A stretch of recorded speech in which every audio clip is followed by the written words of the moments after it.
Hey, what's going on? Welcome back to the Flex Diet Podcast. I'm your host, Dr. Mike T. Nelson, where we focus on this podcast all things to increase hypertrophy, performance, body composition, and all without destroying your health in the process.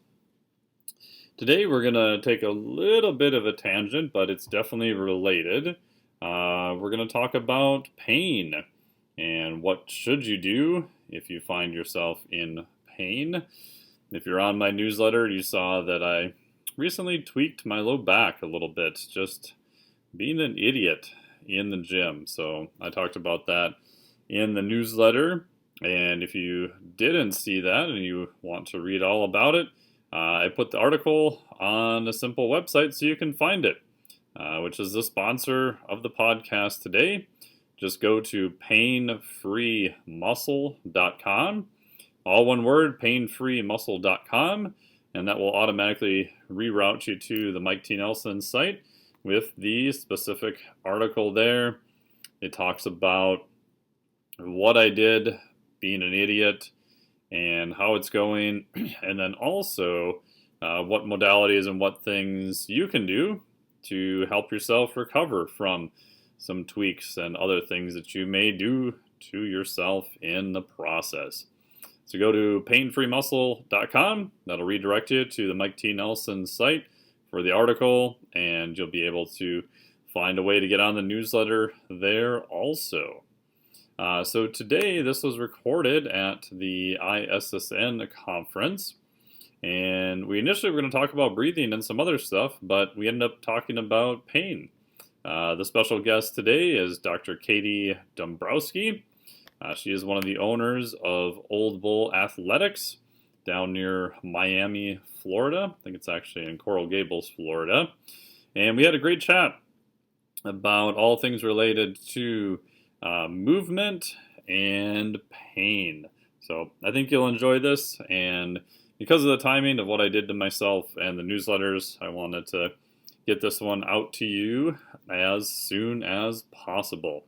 So enjoy this podcast with physical therapist Dr. Katie Dabrowski. Cool. So how's it going? How are you enjoying the conference? It's been great so far. I've been really enjoying, especially the last talk about just the considerations for females with research. I always look at things from my practitioner mind, so I'm thinking of this stuff all of the time. We were kind of just off air talking about how there's not a lot of data for injury risk and all of these conclusions that we tend to make that we think are correct because of the hormonal cycles of females. So it's kind of cool to see things trending in that direction to better understand how this stuff actually affects women and outcomes. So it's been great so far. Yeah, I mean, who are you? So people listening, that may not, we only have audio this time because we're actually down to the ISSN conference in Florida. So we're recording this in person, which is kind of nice, but no video. Yeah. It's been a while since I've done anything actually in person. Yeah, it's a little bit different. Zoom screens. I'm Katie Dabrowski. I'm a physical therapist and a strength coach and a private practice owner in Miami, Florida. In my practice, we blend kind of the worlds of training, rehab, recovery, and performance. And that's basically that full spectrum of health and wellness that we try to incorporate with all of our clients. So, yeah. And I'm just here learning as much as I can from the nutrition standpoint, since those tend to be questions that I get asked, and I have to refer people to, RDs and nutritionists all the time, but trying to get some gems and clinical pearls that I can help my clients with. So yeah. And just for people listening, you can still talk about nutrition with people, even if you're not an RD. You just can't be prescriptive and go outside your scope of practice and say silly things like this will cure your diabetes and all that kind of stuff. Exactly. Because I'm sure there'll be a bunch of people that write in, they're like, but you can talk about nutrition. Yeah, you totally can, and that's why I think there's such a cool push to get more practitioners to this conference in particular who aren't nutritionists or RDs, because, yeah, there's a miscommunication of, like, oh, that's nutrition, I can't say anything. Right. Our education background does afford us understanding of nutrition without the diagnostics and without the prescription-based capacity of it. Same thing with personal trainers. I mean, there's plenty of things that excellent coaches and trainers do that help people with pain, as long as they're not diagnosing the cause of their pain. But it's still, I think, the worlds blend much more than we allow them to, typically. Yeah, because I'm obviously not a physical therapist, but if people come in for pain stuff, it's like, I don't know, I'm not going to give you a diagnosis. It's not my purview. I don't have a license. I'm not trained in that. We can try to do some stuff, whether that's hands-on stuff or other things, to get you to move better. And vast majority of the time, once you move better, lo and behold, your pain usually gets better at the same time. But we're not targeting your pain per se. We're just trying to get you to, move better, which typically has this result of reducing pain at that time. Yeah, and I mean, I would argue that the world of therapy can get so nuanced with things that I don't think matter as much, and I think studies also show don't matter as much. Even with like low back pain, for example, there's a lot of interesting new evidence that doesn't really show that the particular muscle groups that we think are impacting the propensity for back pain, if we strengthen those, only those, versus just general exercise, there's not a big difference a lot of times of people's outcomes. They're just getting better from movement. And I think it opens the door for a lot more people to help people move better and pain-free than just thinking that there's this particular lens that only a therapist can address. I think just movement professionals in general, we have an opportunity to spread that word and help people, regardless of practice. So you're saying if I had low back pain, I don't need to go on the 16-week program of only training up my multifidus and my low back, because that was the issue for my low back pain? Yeah, just doing bird dogs over and over again. Just usually really performed horribly. Yeah, exactly. Yeah, these super low level, very specific multifidi contractions, people thinking that's the holy grail for back pain. It's really just make people less scared about movement, get them to move, and barring any structural or traumatic event, they're pretty good to go. But we overcomplicate everything because that's the nature of it, right? Yeah, so do you use this is a loaded question, but for your lens of how you view that, do you look at more of the biomechanics, or are you more on the neurology side, or where do you kind of, because those are like in the pain world, the little bit I know, those are like the two heated camps that seem to hate each other for whatever reason. Yeah, it's such a mess. I mean, we talk about this so much in our world, especially lately. I feel like everything is pretty dichotomized now, and it's like you can't agree on both sides. You have to have this insane viewpoint on one end or the other, and it tends to be like the biomechanical lens versus pain science, or like biopsychosocial versus just movement.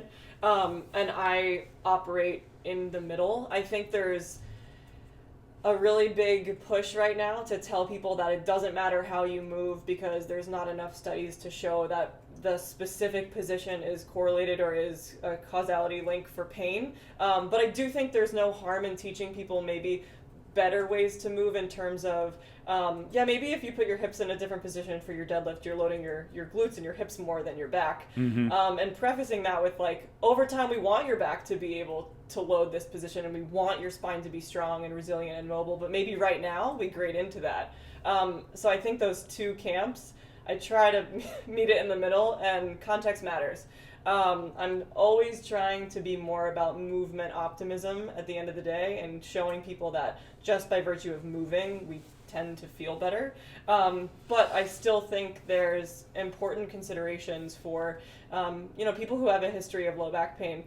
While we know that eventually grading their position to tolerate like spinal flexion under load. So like progression, regression, just not being an idiot and tell them to do a 500-pound deadlift and maybe start something easy. Yeah, it doesn't mean that I'm saying there's one perfect way to deadlift, but maybe my first intervention isn't a loaded Jefferson curl, just because I want to prove a point that spinal flexion isn't bad. I think we can still grade into it and help people tolerate stuff. So to answer your question, yes, biomechanics, and yes, pain science. So I do both.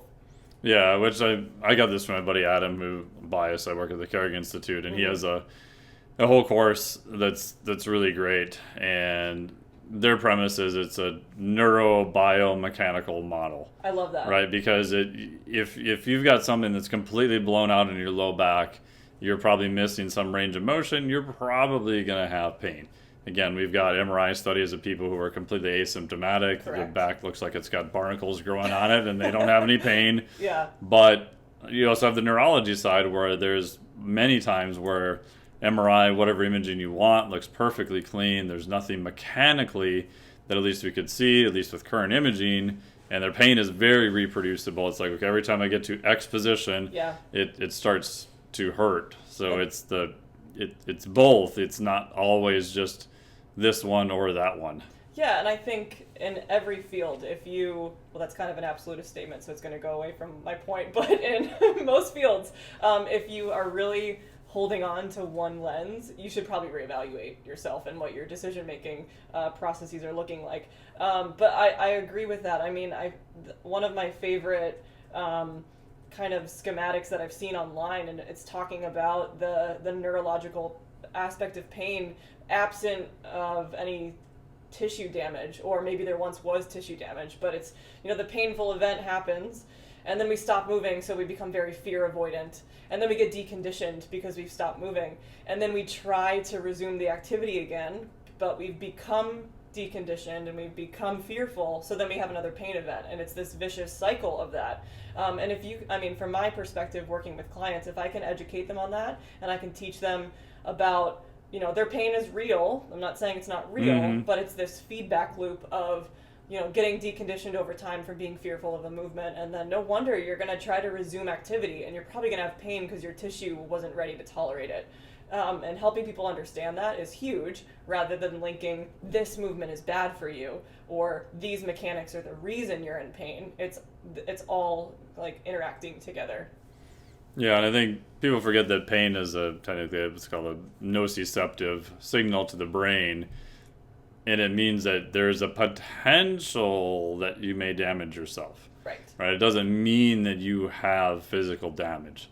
Right. So you need some sort of safety margin within the system of like, oh, you're getting too close. Yeah. But you want the warning light to come on the car so you can do something different and not blow the engine up. It's a good protective mechanism. Right. I try to frame it for that way for people as well, where it's such a human thing to experience pain. You're not broken that you're experiencing pain. It's good. We just have to figure out how it's not a maladaptive response and how it's not persisting so much that you can't slightly flex your spine without alarm signals being sent. And reminding people, again, from that human perspective, being told you're in pain is a safety thing. It's keeping you out of danger. We just got to figure out how to not trigger it all of the time. And that's hard. I mean, people want an answer. People want to say, oh, let me just get an MRI and see exactly what's going on.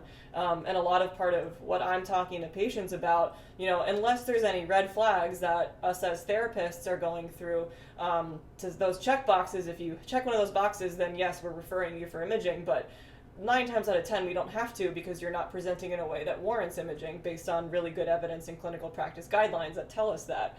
But a lot of people come in wanting to be told, yeah, let's go get an MRI. Let's see what's happening. So it's a little bit of that, meeting people where they're at, trying to explain this stuff without throwing pain neuroscience terms at them, and they're like, what are you talking about? Right. But trying to make them feel safe, and unless... It's very, very, very rare that, and I use low back pain because it's a really prevalent issue, but it's very rare that it's something bad. It's usually this kind of stuff that we're talking about, these triggered painful events that keep creating that alarm bell. So it's a hard conversation, but we're trying to, bit by bit educate the population. So what would you do in that case if we stay with low back pain of someone hurt their low back on a deadlift, and now kind of a little bit nervous about deadlifting? They have pain that kind of shows up here and there. It appears to be a little bit more random. What kind of framework would you work within them to change that? Yeah, I think first and foremost, I'm always just talking with people in general, their training habits. So I kind of have to get a picture of what is their program design? Where are they getting it from? What does their history of progression look like? Did they just start deadlifting? Have they been doing it for a long time? What does all of that look like? And even just their training splits, like what kind of movements are they prioritizing. That in itself gives me so much information usually about the big picture of, oh, they're completely neglecting a certain movement pattern, or they're completely overloading this and not factoring in other important things to strengthen, or other, aerobic capacity or anything like that. So that's a big thing. And then just in general talking about the pain science stuff, but again, at a way that I think is digestible for the person, kind of based on the feedback I'm getting from, are they into this conversation or not. So you're not going to tell them like, well, it's the neurobiomechanical model with the nociceptor firing into the Exactly. fourth motor neuron of... Exactly. I just made that up, but... I mean, exactly though. Some people really do think they need to do that, or start citing literature where, okay, does my patient know what PubMed is? Do I need to cite this literature, or can I approach it in just a more conversational way? And then from there, so much of it is talking about the progressive desensitization and then eventual overload of the position that triggered them in the first place. So the like sweeping generalization and oversimplification I tell people of what I do is like, find the thing that hurts you and I gently over time put you back in that position. But that over time is just getting your body more resilient and your tissues to adapt to the demand that needs to be met.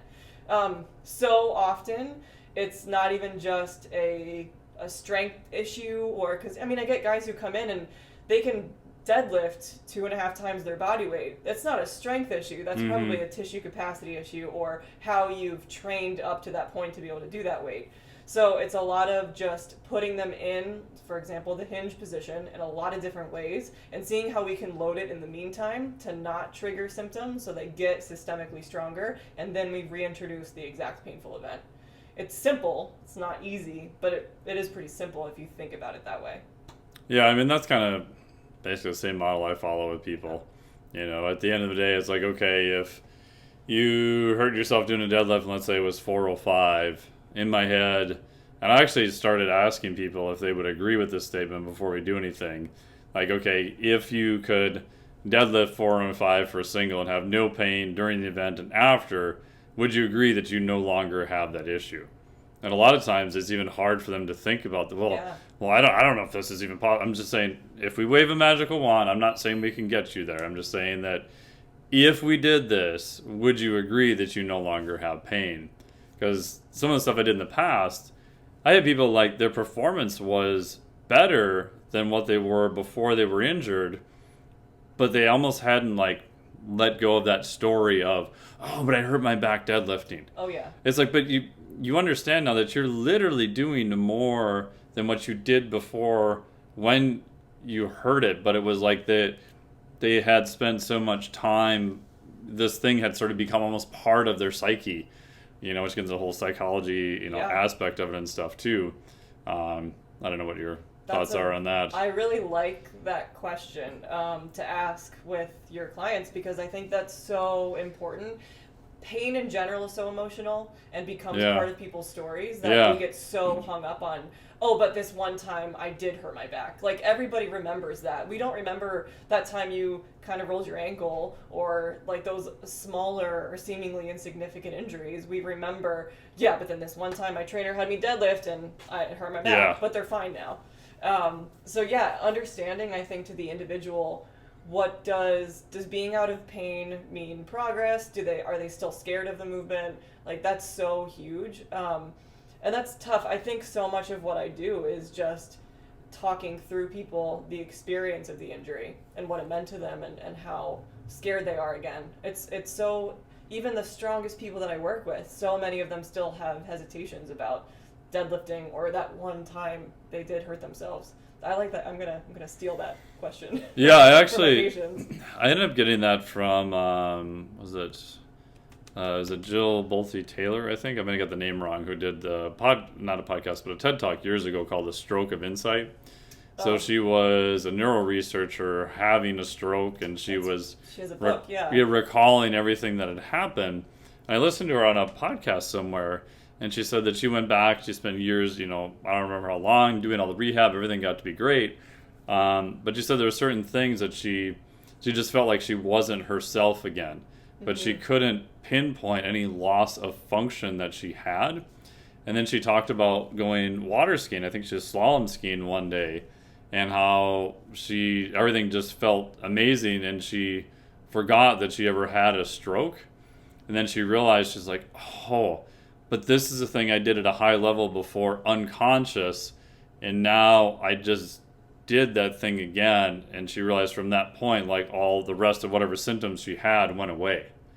Wow. Which I thought was just, like, fascinating. Yeah, she's like conquered that thing that Right. used to be her high level performance. Right. And that's huge. That's very interesting. And it just, with that, like, the psychological burden stopped the rest of her symptoms. And that just shows you that, like, inextricable link of physiological symptoms and psychology and how important it all is. And that's so interesting. And it was crazy that she knew it wasn't a physical or functional thing either, but that wasn't enough for her to kind of even talk her way out of it, even though she consciously knew what was actually going on. Yeah.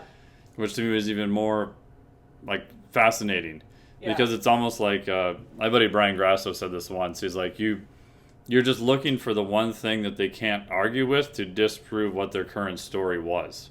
And he's like, you only need the one thing to disprove whatever their theory was. And I remember, like, years ago, I pulled both my hip flexors, pulled my groin, like, don't ever do that. I was such an idiot. So it was like years ago, I was at the gym, and my hip flexors had always, like, the whole compartment had always been tight. You know, and I had all sorts of other issues at the time. That was like the least of my issues. So I'm just like, whatever. Did a bunch of deadlifts, and it was not feeling good. But I, was going to do a powerlifting meet, so I had numbers I wanted to meet. So I've been kind of forcing it for many, many months. And at the end, I said, okay, my conditioning kind of sucks. I should do really fast sprints on a treadmill at a high incline, right? Which you can see where this is going. Yes. So great. So I'm in a highly fatigued state with probably all sorts of poor movement patterns. And I'm going to now get on a treadmill that's literally going to take my leg and whip it into hip extension, which I'm sure I didn't possess at that point. And I'm going to do it at speed, and I'm going to do it with force. And you haven't been doing it. And I haven't been doing it at all. Not even any. Like, I wasn't even running at the time. Good. Yeah, great. And, I get off. I'm like, oh, man, something feels a little funky. I don't know. It doesn't feel good. But idiot me, like, didn't even realize. I'm like, whatever, it's fine. I get home and I'm like, man, this is like not feeling good. And I'm like, oh, maybe it's just early DOMS or something, like all the weird things you go through your head to justify it. So I'm like, I just went to bed early. I literally woke up at like 2 a.m, like almost like screaming. Yeah. And like 2 days later, it was just ungodly. And of course, idiot me, I had to do the MS 150, so you do a bike ride for 150 miles over the course of 2 days. Oh, good. And so I'm like, well, can I still ride my bike? Because I felt bad that I took all these people money for this donation. And I'm like, so I went out my garage, and I found that if I laid my bike down on the ground, and I took my hands, and I picked my leg up, and stuck it over the bike, pulled the bike under me, leaned to the left side, and literally just like throw my left limb on, lean to the right of the bike, I could get my feet onto the bike. And because my quads were fine, like I could pedal fine, but I realized like that stopping thing where you pull your leg out to the side, that it literally wasn't happening. Like I couldn't pull my leg out to my side and hold myself up. Oh my God. So I had to slow down and jam on the brakes and hop forward off of the pedals to get off. This is the kind of stuff where people come into physical therapy and they're like, I don't understand why my body hurts. Right. And they go through this. And I'm like, you still don't understand what happened? Like, At this point I was starting to realize, I did something pretty bad. So I do the ride. Like the night we stayed in the hotel, I literally woke up at like multiple times. And I took some Advil, which I hate taking, but I did. And I was staying with other people. I asked to stay on the bed because to turn over, because all those structures hold your hip in place when you're lying on your side. And of course, I sleep on my side, so I couldn't roll over. Yeah. So what I had to do is like pull the sheets out from the other side of my hip to get myself flat, and then hold on to the side of the bed, and then just like grit your teeth and just be like and like go over to the other side. Sheet transfer, which is like what we do in the hospital. Literally, yes. Yeah. For non-ambulatory patients. Yep. So I got real nervous, went back into the doc when I got home, He's like, what were you doing? And I told him the whole story, and he looks at me like, you are the stupidest person I think I've seen like all year. And I'm like, I didn't completely rip anything. I had some swelling, but I didn't have any massive discoloration or anything. Right. He's like, I don't know, just go home, and if it doesn't feel better in 3 weeks, then you probably did completely rip something. That's the advice you were given. Yeah, which on hindsight was horrible. That was like even worse than the stuff that I did. I wouldn't recommend that. That's the kind of stuff that infuriates us, like the rehab clinicians. Oh, I didn't do any rehab. Yeah, I didn't do anything. Not. Yeah, I didn't do anything. Yeah. And I was so dumb, I didn't realize that. And so, long story short, I was moving around. I couldn't drive. Yeah. Right? Because I couldn't lift my foot up to hit the brake. I could grab my feet and throw them in the car, but I literally couldn't transfer from the brake to the gas. Yeah. So I have someone drive me to work, all this stuff, and then I'd started feeling better. And remember it was July 4th. We were visiting some friends. I was walking around, and I hit the side of my leg on a coffee table, and then I just like completely re-injured it again because it was just so fragile, so sensitive. So anyway, like 4 months after all this happens, it starts feeling pretty good. I start doing some basic exercise again. And I remember I went wakeboarding. So the first time I've been out wakeboarding in probably like 6 months. And I was all excited. And I was trying to clear the wake from one side to the other. And I missed. And I hit the wake. And I hit my toe edge on the wake at like 25 miles an hour. And just face planted into it. The board got pulled up behind me and like ripped off of my feet. And I remember lying in there in the water, had all the wind knocked out of me, and I'm like, oh, wow, that was bad, like trying to fish contacts back into my eye. And then I realized, like, hey, where's my board? Shit, my board's not even on. And then I went to swim to go find my board, and I'm like, hey, my legs don't hurt. My groin doesn't hurt. Like, I'm healed. I'm like, if that didn't completely re-injure it, like, I'm good. Which, maybe not, but I literally completely forgot about it, like, ever after that. Wild. Yeah. That's insane. Yeah, which again, I don't recommend not any of this. advice. This is not medical advice and not what you should do.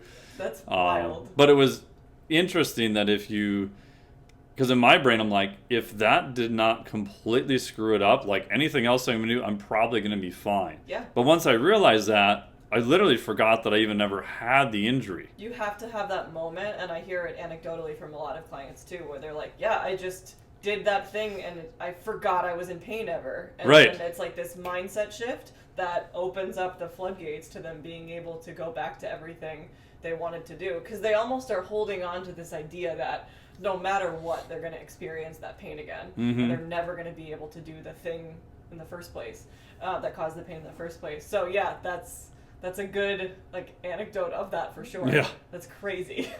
And then when you're regressing stuff, I guess how conservative are you on that? Do you look at other markers? Let's take deadlift for example again. Obviously you would want to get someone below whatever their pain threshold is, but how much sort of compensation do you allow? Do you allow them to do a breath hold? Do you allow them to add a lot of tension? Do you try to get below that, or do you have any thoughts around that area? That's a good question. And I don't even, this is probably nuanced, but I don't even like thinking of regression versus progression. Sure. Because I feel like we're kind of just trying to meet people where they're at for their movement. And right. I definitely used to think like, okay, first we hinge to the wall. Then we hinge with the kettlebell. Then we hinge with the trap bar. I'm just thinking like load on bar, like just overload. Yeah, so with that, I mean, I like using like a little bit of an RPE score and then also like the pain scale, which is obviously highly subjective, but at least if I'm working with people, I can normalize it to them.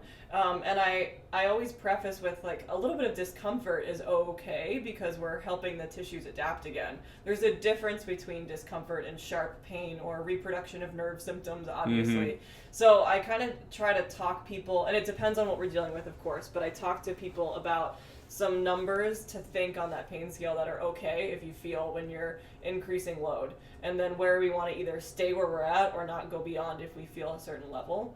So that like, and again, it's so subjective, but it depends on the person, and if this is something that is valuable for them, we can use it. But I talk about kind of anything on a 0 to 10 scale, 10 being obviously like excruciating pain, 0 being nothing.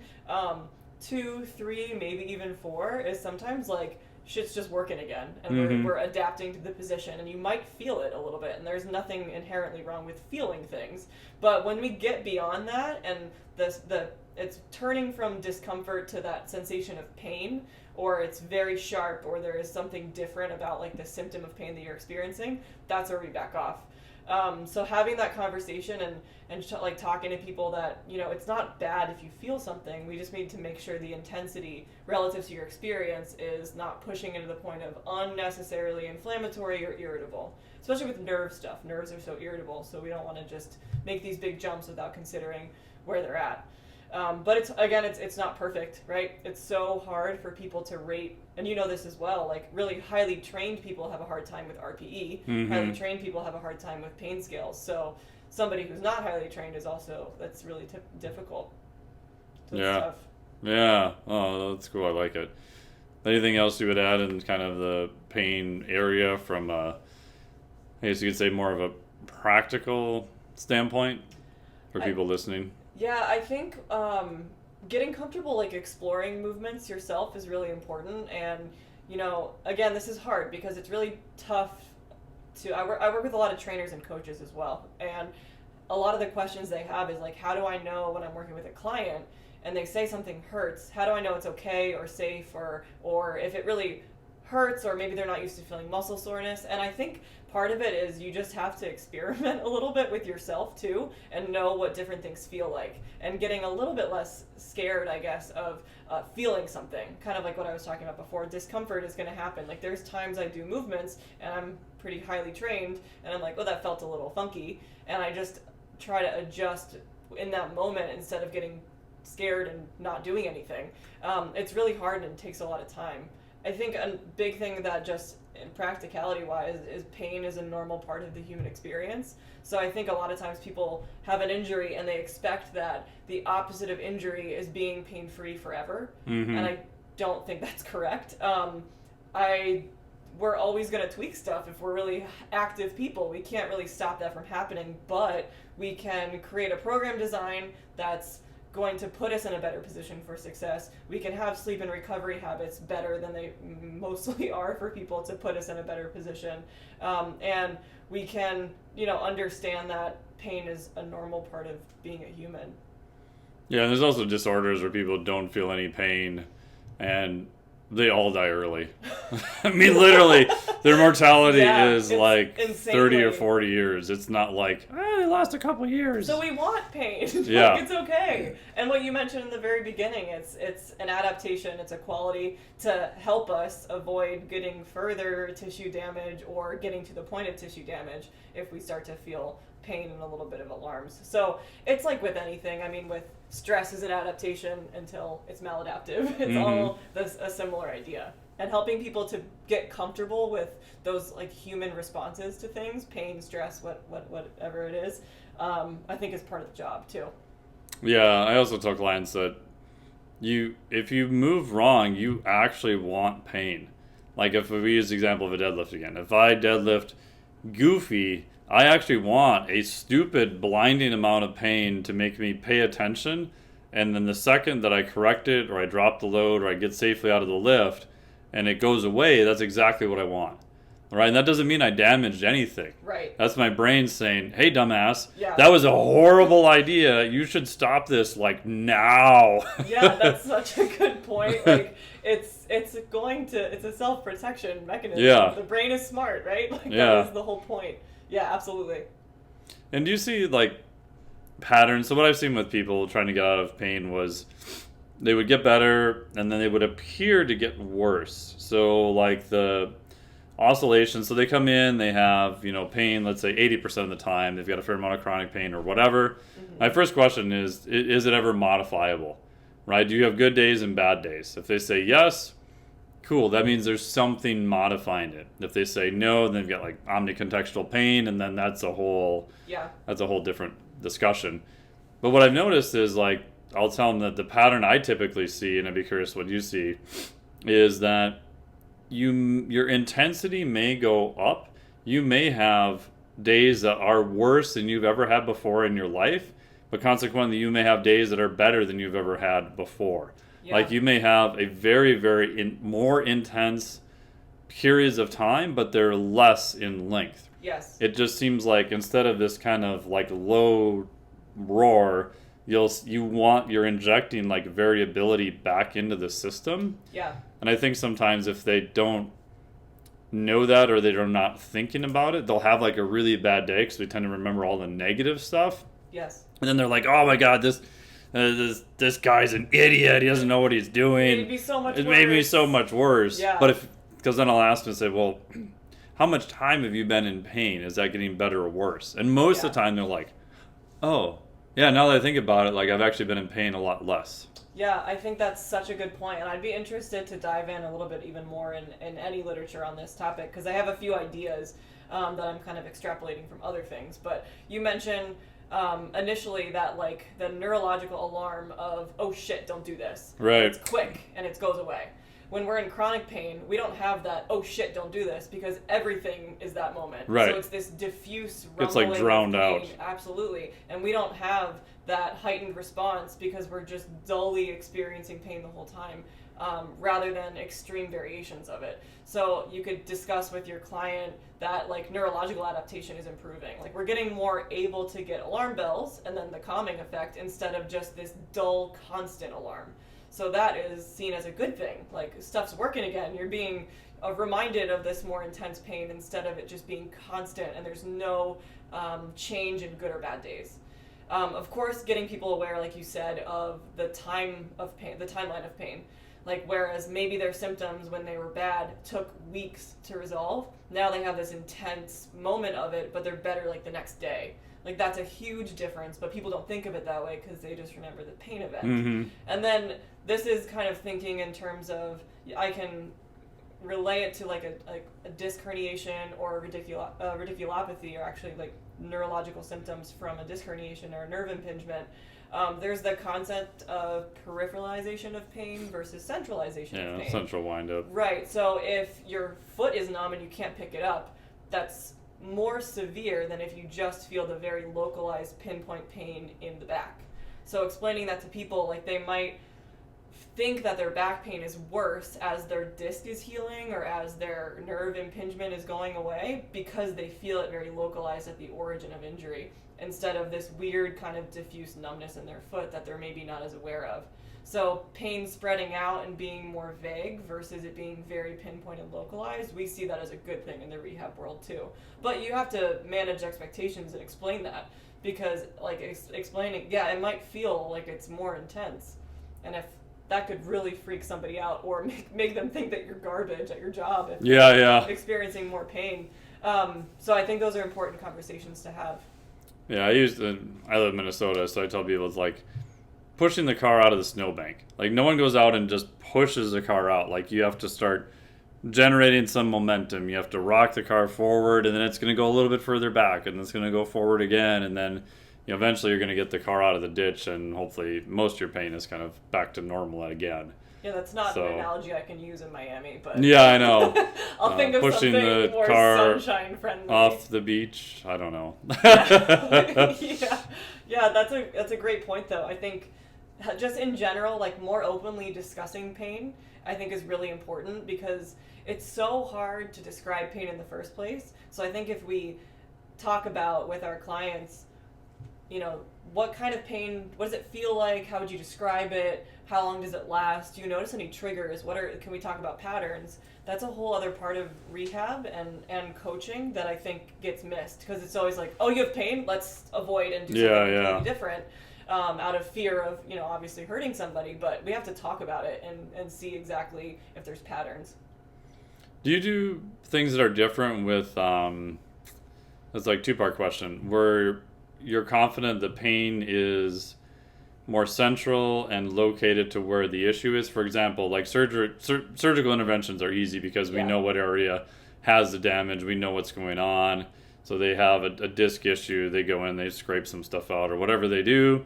Oh yeah, my right side of my back's kind of sore, versus someone who comes in and says, yeah, every time I move, my right shoulder feels, kind of funky, but I had an MRI and it says that there's nothing wrong with my right shoulder. Would you approach those differently, or do they all end up being kind of the same even though they're sort of different origins? Yeah, I think that's a really good question. I think ultimately what we try to promote in rehab is like no matter what, when you're evaluating somebody, you're evaluating them on their symptoms and their functionality rather than just like an MRI finding or anything like that. So even if they didn't have an MRI, I mean, we're still making sure that we're evaluating them in terms of function. But I think that it's kind of a good example, and I don't know if maybe I'm interpreting it differently than you're displaying it, but kind of like a chronic person versus an acute person, with like how you would treat somebody who has a very evident, like they tore their meniscus, they had a procedure and a repair, and now how you're treating that versus somebody who just has this kind of like chronic, like for the past couple of years my shoulder hurts, but there's nothing structurally wrong. Right. And yeah, that's an excellent question. People with acute injuries, we're thinking a lot more, and this again, sweeping generalization, context matters, etc. But those are the people that we're trying to restore, normal, and I say that in quotations, range of motion, strength, things like that, and going through a more, I guess what you could say is a traditional rehab process. And those people are going to tolerate, just the primary indication of getting you out of pain, getting you out of inflammation, getting you out of that like really acute phase 1, like tissue healing phase, and progressing from there. Whereas somebody who, and we have contraindications, we have things we probably need to avoid. Whereas somebody who just kind of has this random pain that isn't linked to anything structural or a procedure, it's so much of like the neuro re-education process of that cycle I was talking about before. They've probably avoided the thing that hurts their shoulder, like lifting something up overhead, so they've become super deconditioned, and then they've tried to resume and it hurts again. So we're more progressively reintroducing them to the painful stimulus in the first place, and kind of just teaching them that their body doesn't suck as much as they think that it does. Usually they're just like, I have this bad shoulder. Yeah. And that's I have it. a trick knee. I'm like, oh, what does it do? Is it like do party tricks? Like so what many is it? people just are like, yeah, I was just told I have bad hips. And that's Yeah. like, that is a whole other animal we have to get into, Yeah. rather than the kind of stepwise progression of an acute injury or post-operative care.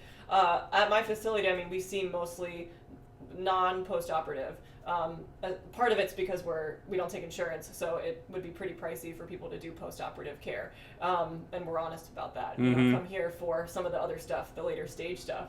So it's a lot more of that nuance of like the neurological implications of chronic pain or chronic injury or a trick knee. So yeah, that's a really good question though.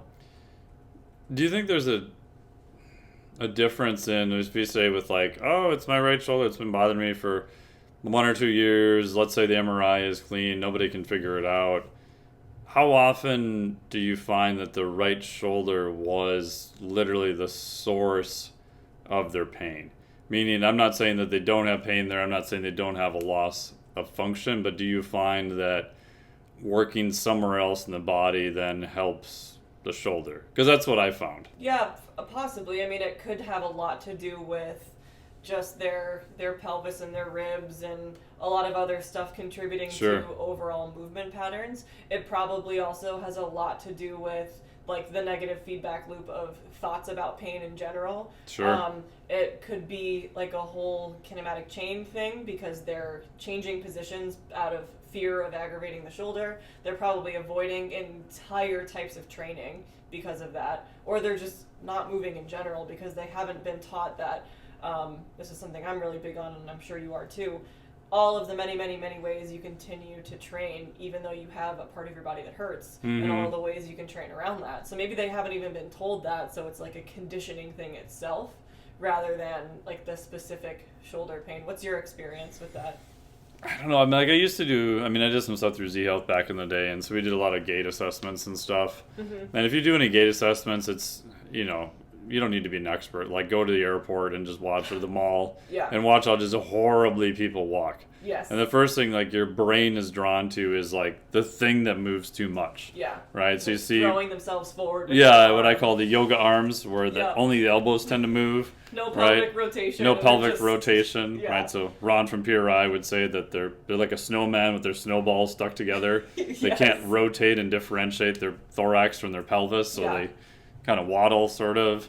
You know, like the right arm is just flailing in front of them all the time. Yeah. And so your brain will see all these weird oddities when you look for them. And so for a while it was like, oh, well, your right shoulder's moving too much. You should just not move it as much. Yeah. It's like, but now you're adding more tension to that side. And when I was doing gait stuff, when you would have people do that, I'm like, they move worse now. Yeah. Like they look worse. And at what cost are we changing people's movement so much that maybe a compensatory mechanism has just helped them? Like, right. And this is where we get into that, like, existential crisis of what is perfect movement? Right. Because this lens that we're looking at gait analysis, I mean, we have these measures of normative values of rotation of the pelvis with each step and all of that, but, like, if it's not the best for that person, but that's where, are we overcorrecting? If they have pain, that's different. But I think a lot of times we overcorrect when people don't have pain. Yeah, no, I think so. And I'm probably guilty early on of probably messing up a whole bunch of people. I think that with just like a little bit of knowledge. I'm like, hey, stop doing that. Yeah. I'm like, uh-oh. Their pain got worse. And if I thought about it rationally, I would realize, oh yeah, they're actually moving worse. Totally. And so what I realized was that maybe if we look at gait, it's this advanced movement from one side of the body to the other side, and there's a whole bunch of stuff. But I'm like, okay, so if something's moving too much, that's the thing you see, and that's the thing that their brain has figured out as a compensation in order to move. Yeah, but what's not moving enough? So that's exactly. So it's the thing that's not moving enough. So like in the right shoulder where they're throwing their arm out in front, I can almost guarantee in left hip extension is not happening. Totally. Because they can't get themselves forward, so their brain goes, aha, I figured it out. If I throw my arm in front, I can just throw my thorax out in front of my body and create, quote, hip extension. Absolutely. And it's similar to the thought process of the every other joint stable, mobile, which, again, I think is an oversimplification of it, of course, I guess that's with everything. But, if somebody's shoulder is moving like crazy, how does their scap move? How does their thoracic spine move? How does their rib cage move? Like, all of that is important to look at. Again, not that model is perfect, but I do think there's merit in, exactly as you said, if we see this gross over movement somewhere, it's probably because something else doesn't move, and we got to find it in this compensation. So would you then, let's say if we just keep it simple and say the left hip versus right arm, would you then try to increase mobility in the left hip and not worry about the stability in the right arm to start? It's a good question. I think I would really look more toward... Again, these are all hypothetical. There's not a person in front of you. You haven't done any eval. Yeah. I think I would still try to, like, what is the more painful part of the body, and how can I decrease pain in the beginning? So that might mean in the beginning that I do some stability stuff for the shoulder to help co-contraction around the joint, all of those beneficial analgesic effects of isometrics, all that kind of stuff. And then maybe with that, we've at least given the person an opportunity to get out of pain and then look at the bigger picture stuff, rather than day one, somebody's coming to me for their shoulder and I'm at their left hip. They're going to be like, what the hell is this woman doing? Of course, explaining... I get that a lot. Yeah, and explaining the rationale is super important, but I think that I've tried to kind of triage when I'm working with somebody, like, because I could pick 15 things I want to work on with somebody, but what are the top 3 in my evaluation that day? And therefore, the top 3 things that we work on in the next few sessions, and it might not yet be that, like, hip extension on the left. It might just be get this shoulder to calm down the pain signal, and then we can get into the deeper stuff. Yeah, I always think, like, you've ever seen, like, the old, where they used to float the logs down the river? And these people would, like, go out and walk. Another Minnesota reference? Yeah, it is. They probably don't have these in Miami, I guess. I don't have any other good references. And you would see these videos of people going out, and all of a sudden they would do this big log jam. And this guy would go out there and look at it, and he would pull, like, 1 or 2 logs out, and all of a sudden, like, everything moves again. Yeah. Right? So they call it, like, that's the phrase kingpin. That's where that came from. Oh. And so when I'm working on people, I'm always thinking, like, what is that the thing that is the main effect? Totally. Right? And if we can get that thing, whatever it is, we'll probably talk about breathing and some other stuff, going, the nice part about having someone who has pain that you can recreate is that automatically gives you the eval to repeat again. 100%. Right? So it's like if your right shoulder, you can only get this far out, like 30 degrees, and it's painful. Cool, if we can get 50, 60 degrees, whatever wackadoo thing I did to do that, most of the time, if you can demonstrate that to the person, they'll kind of sign off on whatever, right? Totally. Because you're showing them in a concrete example that it is better, even though it just seems weird. yeah, absolutely. I think that's really important for buy-in in general, and just to like give somebody a little bit of hope or sense of control of their situation. Because I think with chronic pain, or like weird injuries or weird pains, so much of it comes back to this person feels entirely out of control, and they don't know what triggers it, they don't know what makes it better, they just feel like there's nothing they can do about it. So even, which is your wheelhouse even more than mine, talking to people about breath and all of that as a mechanism of just like controlling the pain response is huge too. So sometimes that is that one kingpin thing, and it might not seem to some people outside looking in that it's that big of a deal, but for that person it might be if they're able to curb their pain response. But yeah, if you're able to reproduce pain, show them in real time that you can change it, or you can change range of motion, or that measurable thing gets better by the end. Like, people like data. People want to see that something is better at the end of your assessment. And it's not always possible, because sometimes I'm just like, we need to do more digging. Like, there's a lot going on here. But I think that's, the goal has shifted. And I think a lot of therapists and chiropractors and people in the rehab world can attest to this. In PT school, or that's my experience. So in PT school, we have this like mental checklist of everything we need to test when a patient comes in. Yeah. And you think, if I don't check this exact thing, I don't get a picture of what's going on. Where you're just inundating with this person, like poking and prodding. Whereas I'm like, now I'm gonna find the 3 best things that make a difference today. It's just the paradigm shift of being, and I'm not even that experienced of a practitioner, but I mean, more experience does give you that. But I bet you would be able to find those things really fast, right? I think with just enough experience and like with how many athletes and stuff you've seen, like, do you watch? I watch people through my windows and watch them walk in and stuff. Oh and my gosh, yeah. You have an idea right away. I have an idea. I still try to go through somewhat of a process. Yeah, but heuristics are good because they give us information. You probably have a pretty good idea just by the, if you like Malcolm Gladwell, the whole book Blink, on how do you, subconsciously all the information you take in, but that's not always right either. It's sometimes not correct, which is why you need some type of system to follow too. And I think, in all honesty, if you're screening for red flags, then that's the most important thing. And then from there, like the whole point of it, like, we see patterns now. That's our job. We see everybody who comes in, we see patterns of movement, and that does start to add up over time to give you that clinical picture of, I probably kind of know what's going on with this person, but I'm going to assess and going to make sure without having a blanket statement. But absolutely, I mean, the more and more you dive into that stuff, the better it gets. Just out of curiosity, do you use, like, I know you probably do range of motion, do you do active versus passive range of motion? Do you use like manual muscle techniques, or what do you kind of sort of use as part of the eval, I guess? Obviously it depends, but for sure. I'm not a huge proponent of manual muscle testing unless somebody has like neurologic symptoms where I'm looking at dermatomes and myotomes. But we use like a rig of a dynamometer setup for things like that. Functional strength testing, like single leg heel raises, single leg squats to boxes, just general movement assessments.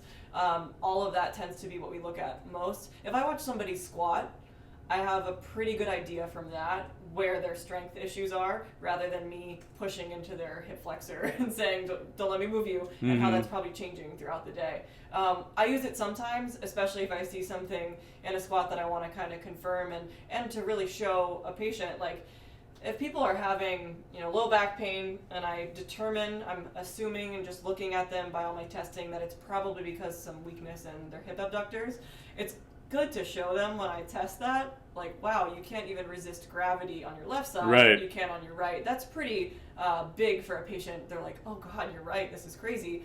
Versus me saying, well, you have a little hip shift in your squat, and this is what I'm seeing. That's not as meaningful to a person. But as for range of motion, I'm looking more, unless it's post-operative or unless it's really where numbers matter a ton, I'm not busting out my goniometer. I'm looking more big picture. Because that tends to be the clientele that I see. Sure. If I saw a bigger post-operative like caseload where the little ranges of motion more, but you're trying to look for small changes over usually more frequent appointments too. Correct. Yeah, I'm looking at a lot of just bigger picture stuff. That tends to be more of my lens, and just bigger movement patterns.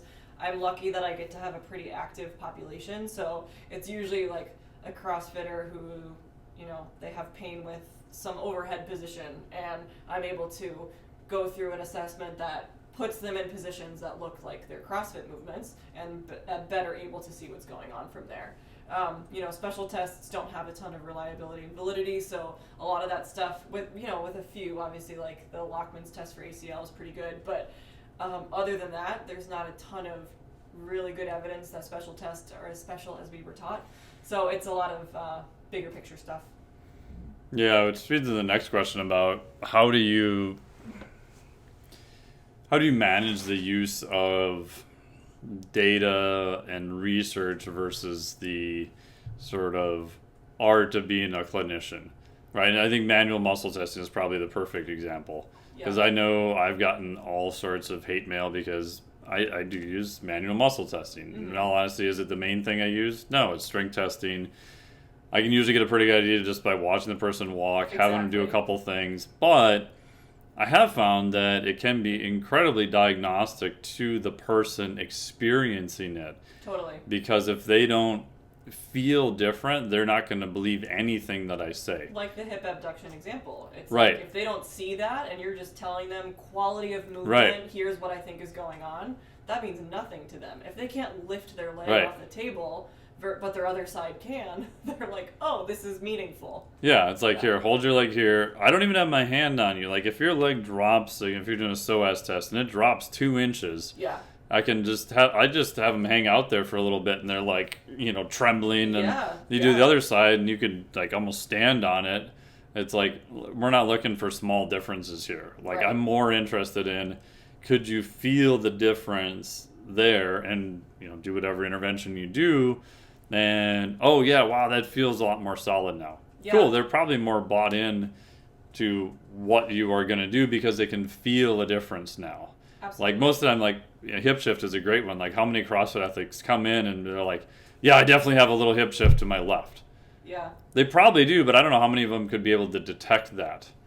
So even if you made it better and it went away, they're like, well, I couldn't freaking feel it before anyway. So exactly. Great, thanks. Hey, This is where, clinicians, we know what an important metric right. for us is, but it's not necessarily what it is for them. Right. I think that's also what makes you good at your job, because you also can critically think of when maybe an MMT is better for somebody and when it's not. Right. Manual muscle test. Yeah. Right. Yeah. Manual muscle test. Yeah. And also, I think, especially when it's your own grading scale and you are the rater every time. Right. Like, so much of the bad research about MMTs is, inter-rater reliability. Yeah, gauge R&R. Right. So, but for me, like, I'm using it and documenting it for myself because I know what my, 4 out of 5 or 5 out of 5 feels like.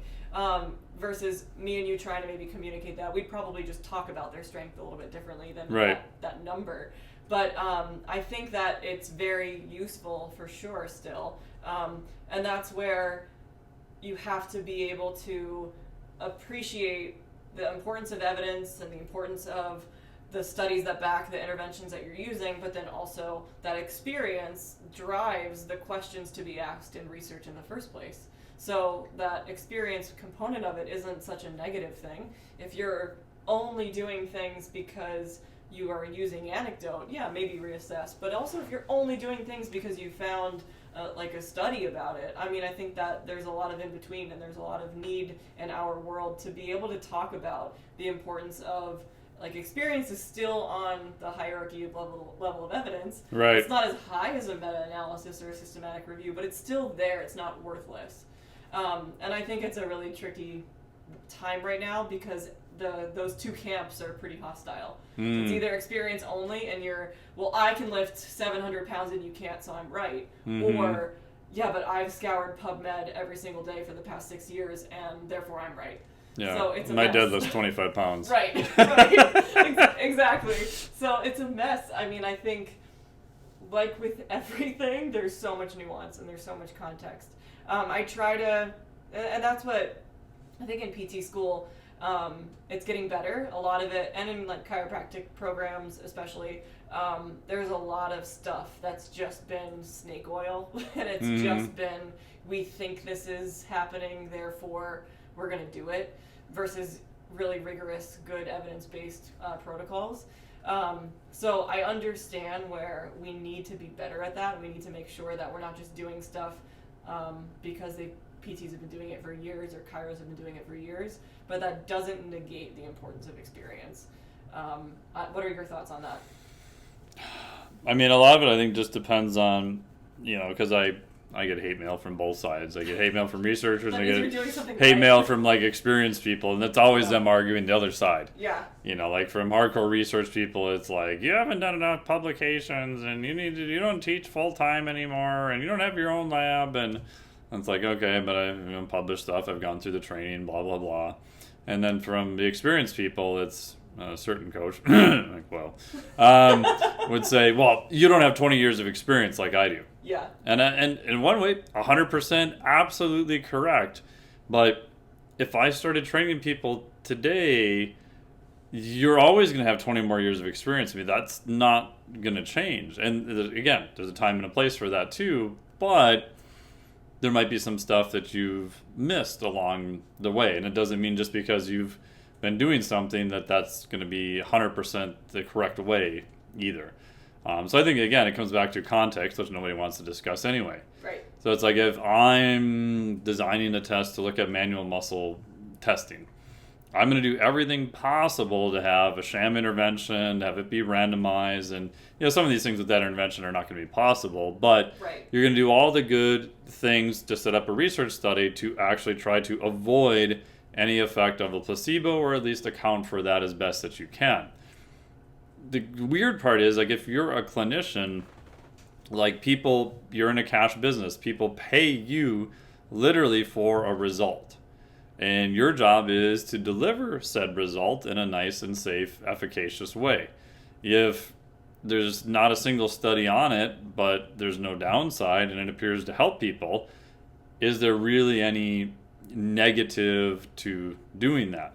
So in some ways, I will placebo the shit out of people when they come in. Yeah. Right? I charge them $250 a session, all sorts of other stuff. Because when I initially started, just movement sessions, I said, I want 30 people just to see if anything I'm doing works. And I want half of you to be like, that sounds like the biggest bunch of bullshit I've ever heard in my life. Perfect. Come on over. Because if it works in the face of a nocebo event, again, this is not a research study, I at least have some internal data that there's probably something more going on than just the placebo effect. Right? And we all know the placebo effect can be pretty powerful in pain, can be up to maybe 70%. Yeah.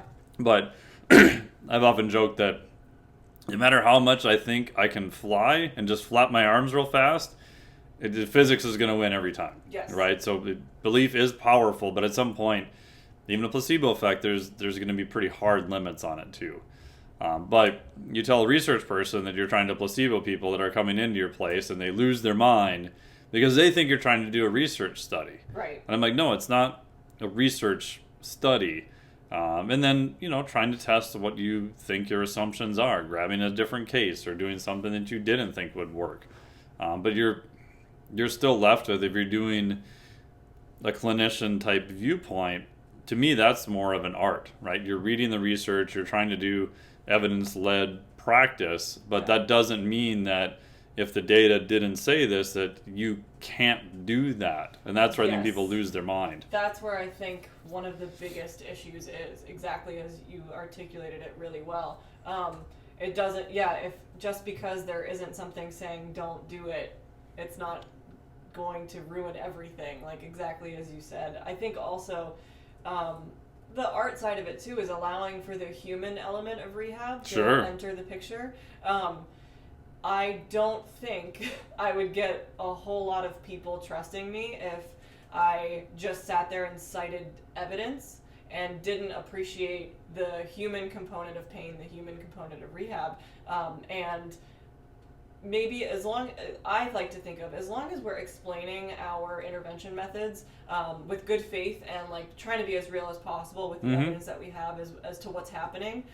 It's like the debate of manual therapy versus no manual therapy. Yeah. I'm not huge on manual therapy, but there's some cases where I think the temporary dampening of the nervous system is going to help that person to do more in the gym that we need to do. Mm-hmm. So maybe I will do a little bit more hands-on stuff, but I'm explaining it to the person that that's what I'm doing it for. Not that my hands are magic. If you don't come here and get this specific movement with my hands on you, you're not going to get better. Right. Like, that's the problem when we're selling ourselves as only I can release your trigger point Sure. or whatever we're saying, versus like, yeah, we're just going to do some hands-on stuff to kind of put you in a better position for when we get out into the gym. And if that makes someone feel better, what's the problem with that? Yeah. Like, I'm not hurting that person. I'm also not creating a false narrative of why it, in quotation, works. Right. But I also think, like, people, as you said, people come to us for answers. So if I have somebody who has experienced pain with, like, low back pain with deadlifting, and they're now scared of it, and my flippant answer is, well, actually, the most recent evidence says that position in while deadlifting doesn't cause pain. They're like, what? Yeah. Like, I don't. Maybe, did you not listen to a single word I told you? So I'm just completely discounting their experience Yeah. because there's some evidence coming out now that spinal flexion is okay. Yeah. Shocker. But, yeah, shocker. But there's such a delicate way to give that information to somebody who's looking for an answer. Yeah, like, especially if they're flexion intolerant. Exactly, Yeah. exactly. There's an art to that. There's an art to say, the good news is our spines are way more resilient than we ever thought.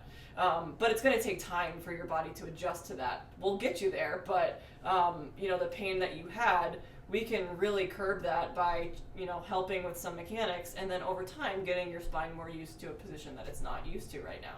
There's such a different way to explain that than just shutting somebody down. Yeah, even I'm guilty of doing hands-on work in the past where I was convinced that I'm the only one who has to, quote, solve their problem, and it was okay, like it worked pretty good, but then people kept coming back. And so then my resolution was, like, if I can figure out and try to recreate what type of pain things they have, then I'll get a better answer. And sometimes, but then I realized the people I was left with all the people that I, quote unquote, couldn't fix. Yeah. And then that didn't do well. And so I just stopped doing all of it for probably like 5 years or longer. Because I just said, all I'm doing is making myself worse. The logical conclusion of this is I'm going to be left with all the people I can't help who are not going to be happy because I'm no longer helping them and I'm driving myself insane. So I started doing it again probably 7 or 8 years ago. It was through RPR, or Be-Activated Training, through Doug Heel. And their system was, yeah, you can work on people if it's okay in your state, which Minnesota it is, etc. But then the person, all the targets you are working on, they will go back and work on them themselves. So the model is you hand off the model to them, just like you would hand off any other type of therapy or whatever you would do with them. I was like, oh shit. Yeah. And so how then, much autonomy does that create for that person instead of feeling like right. they rely on you, and you right. can get more stuff done in the clinic if they're maintaining whatever feel-good stuff they want to do on their own. Yeah, and so then I realized, like, oh, okay, so now it's like, yeah, come in. Well, I'll do the best I can to figure out and help you as best I can. Yeah, most of the time it works pretty good. Not all the time it's going to work. Yeah. And that's all I can do. Like, literally, that's all. If someone comes in and sees you, you're literally going to do the best you can. And at that point in time, that's all you can do. Because I think a lot of times as people want to help more, it's easy to end up down this path of beating yourself up and feeling bad that you can help that person, and you get very wrapped up in their issues, and that, I don't know. I went down that path and it ended very poorly. It's exhausting. Yeah, because you take little pieces of everybody's experience with you. Yeah. Like, that's what happens in our type of field, which is like one of the coolest parts and worst parts about it. Yeah. I think, like, being a good educator with your clients, which I know you are, like, that's what I try to hold on to, even if maybe my intervention isn't as successful as I was hoping. But chances are they have for sure learned something about the resiliency of their body, maybe a little bit about how their brain impacts all of this stuff that's going on, and that's still a win, in my opinion. Or maybe you're the first provider who's ever told this person that, like, they're not crazy, or that their pain isn't real, or all of these things, or we've dispelled some myth that they had before, where they thought, bending over was going to herniate a disc immediately, and they should never do that again, or that weightlifting is bad. Those still like little pearls that you can leave people with, even if your intervention wasn't perfect like you hoped it would be. I think that's important to hold on to. Yeah, and that's a lot of, you've probably seen research from Lorimer Moseley, who's out of Australia. There's a lot of stuff with neurotags and how we associate movement, but a lot of his big thing is just, like you said, it's education, like explaining, like, here's, how stuff works, here's how your body prioritizes things, here's what may happen, and here's what may go on from there. And somebody coming to you, chances are you're probably one of the first people that has spent that much time to sit and talk with them about their pain. Oh, yeah. Whereas, how many times do you get somebody in where their physician didn't listen to them, their previous provider had 6 other patients at one time, so they couldn't talk to them, they only saw their provider for 10 minutes, they did lab tests that came back normal, therefore they're fine. Like, all of those things where this is probably the first time that they've been able to sit face to face like we are and talk like humans about their experience and, like, actually make them feel heard. So yeah. If we're doing that, we're doing something right, even if your intervention isn't perfect. Yeah. Cool. Last question, we'll wrap up, and we'll have you back on again later at some point to talk more about breathing, since we ended up down this path instead. This is what happens when we start a podcast. So what are we talking about today? Yeah. Oh, this topic. Oh, we'll get to the other one. It's a good problem to maybe have. Another day. Yeah. When you're cueing clients, because you actually do physical therapy and actually train clients, do you use a lot of internal or external cues? Do you have any preference either way? Yeah, this is a good question. Again, this could probably be its own podcast. Yeah, oh my gosh. As I've gained more experience, I've realized how helpful external cues are, and simplifying cues. I used to, oh my gosh, think that I needed to go joint by joint for somebody. Right. I keep using the deadlift example because I just feel like it's pretty easy for people to think about. But yeah, I used to be, oh my gosh, over cueing like crazy. And now I'm like, tap your butt to the wall. Don't let your knee get away from my hand. Like, just giving them those external cues. Chances are this person is already so internally focused on what they're doing that another internal cue is going to just drive them insane. So I've shifted a lot more to oversimplifying the cue, picking maybe the one thing that's like the most important, rather than like some very, very simple thing or like the minor thing that isn't going to matter in the grand scheme of things, and then a lot more of external stuff for sure. How do you feel about that? Yeah, do you want to explain internal and external cues for people who may not be familiar? Yeah, I think internal cues, and this is this is kind of how I think of it too, so if you have some other things as well, but thinking about how something feels, or thinking of like a very personal viewpoint for what movement that they're doing versus something like to tap their butt into something so they're getting like an outside stimulus, or thinking a little bit more of like the world around them instead of their own feeling of the movement. That's kind of, I don't know if I'm explaining that super well. Yeah, I think of like in bodybuilding, it would be like, okay, I want you to do this lat pull down and really feel your lat. Yeah. Versus bring your elbow to your hip. To your hip. Yeah, exactly. Right, that's a way more succinct way than I. Tony Gentilcore one I like for deadlifts is, squeeze oranges in your armpits. Yep, totally. Right.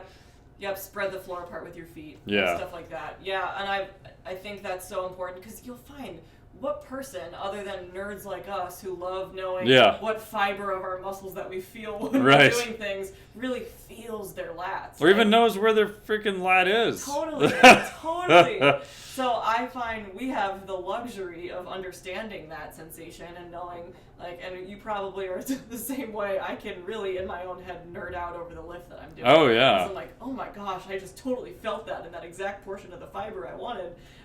The average person doesn't give a shit, or they can't do it either. So yeah, like squeezing the oranges I love. Making it much more simple and external is huge. Yeah, and the big one I just had a client this the other day was doing some more gymnastic stuff and for plyometrics, it's like, make it quiet. Yeah, totally. Like not like shock absorb and feel your foot pronate and land. Like, they don't know what that means. It's like, I don't want to hear you. Yeah. And they look at you like, you're like the worst trainer ever. Like, what are you talking about? Yeah. And I remember years ago I was doing this with my buddy Adam, and we had another guy, our friend Dave, came over and was doing kettlebell snatches.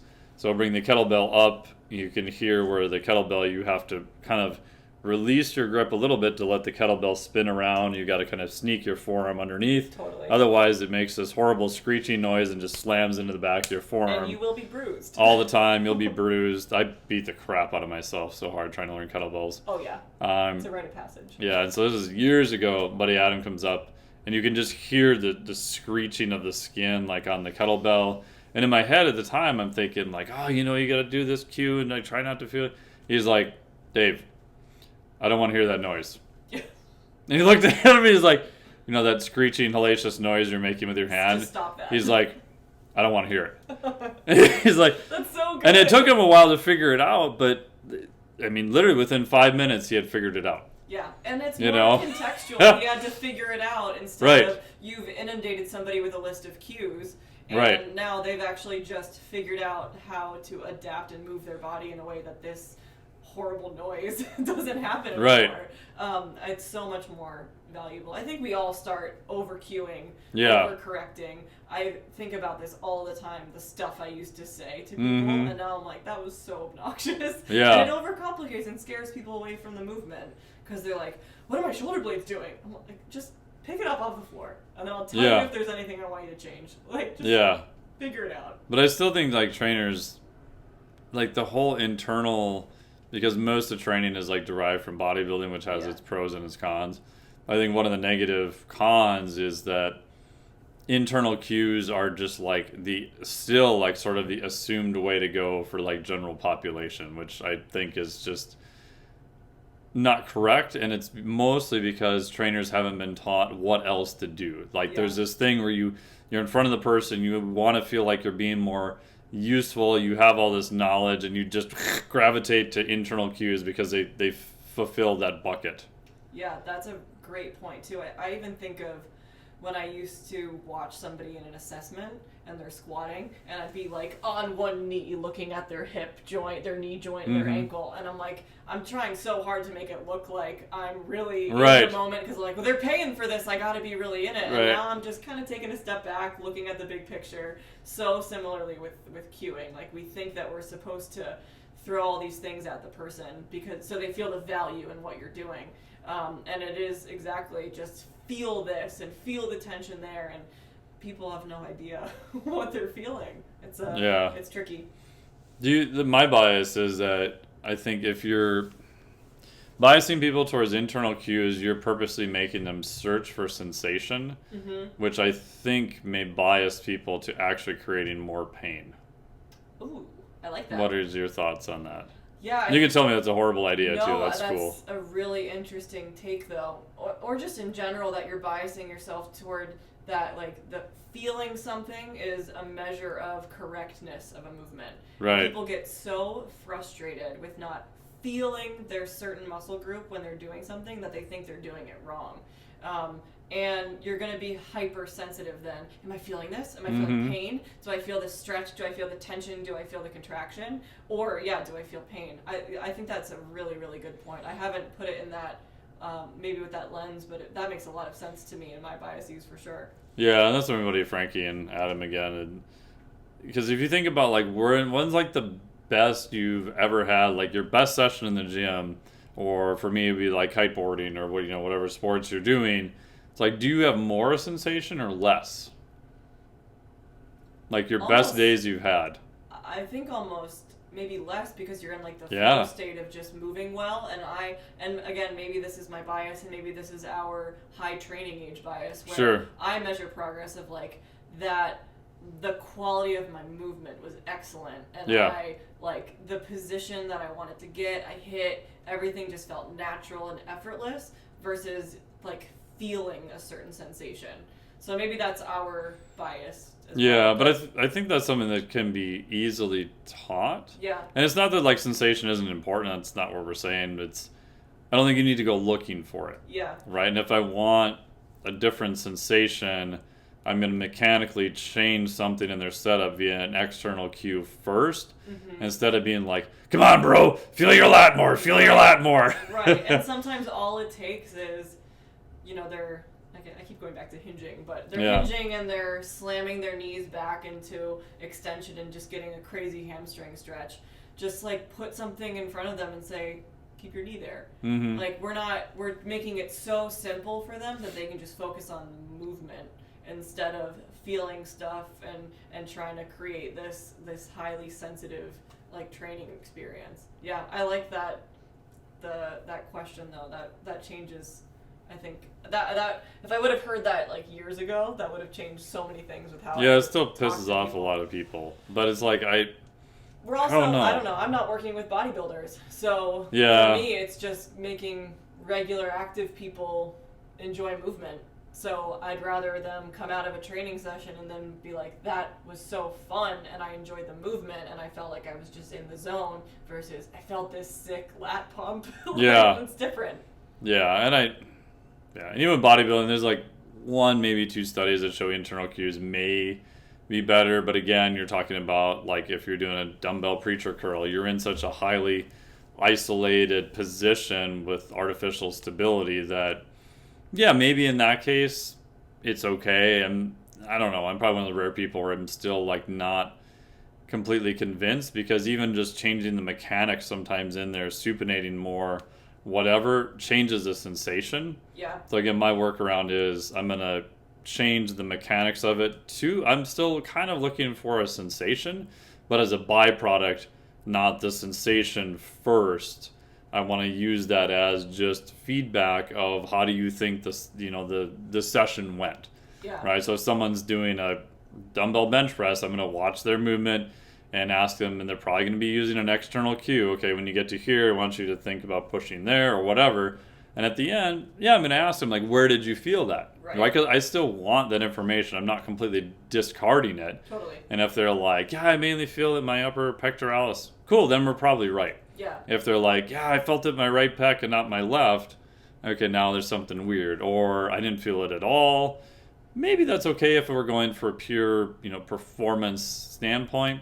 But even then, there's still some feedback that'll show up, but it's just more in the background, I think, too.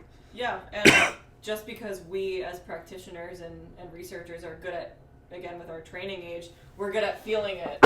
Maybe it's not as important of a metric for the, like you said, I don't really feel it at all, but they're moving weight well, it's not dangerous. All right, well, is it that big of a deal that they don't feel like their pecs or the target muscle? Maybe not. Yeah. Cool, awesome. Where can people find out more about you? Instagram's always the easiest place. You can find me at KT Dabrowski. How do you spell that for people who can't spell like me? Great question. It's Dabrowski. KT, the two letters. My facility's name is Old Bull Athletics as well on Instagram. And you are in Miami, Florida? Florida, Coral Gables, down by the University of Miami. Cool. Awesome. Well, thank you so much for all your time. I really appreciate it. This is awesome. I'm glad we completely pivoted to a different topic. Yeah. But it worked, and I think it was actually a really fun topic. Yeah, that was fun. Thank you so much. Thank you. Appreciate it. Thank you so much for listening to the podcast today. Really appreciate it. Big thank you to Katie for coming on the podcast and doing the discussion while we were at the International Society of Sports Nutrition Conference down in Florida. You may have noticed it sounded just a little bit different, but it's always nice to do a live podcast whenever possible. So big thanks to her. Make sure to check her out on Instagram. She's got great stuff. And if you're in the Miami, kind of Coral Gables area, Florida, definitely go and check out her gym there. Or if you need physical therapy services in that area. If you want more information on what I did to myself and different crazy things I'm doing, everything from movement-based stuff to collagen to some red line and even some other a little bit more woo-woo stuff, go to painfreemuscle.com. That'll redirect you over to my site with the latest article on it. That's painfreemuscle.com. Thank you so much again, as always, for listening to the podcast. Really, really appreciate it. Again, big thanks to Katie for coming on and sharing all of her wisdom. So if you have someone who has pain, please send this podcast over to them. And as always, You can leave us whatever stars you feel are appropriate. Any reviews on your favorite podcast platform is always greatly appreciated. Thank you so much, and we will talk to you next week. Hey, what are you doing? I dropped my gum. Hey, lady, would you toss my gum up? You could have taken it out of the wig first.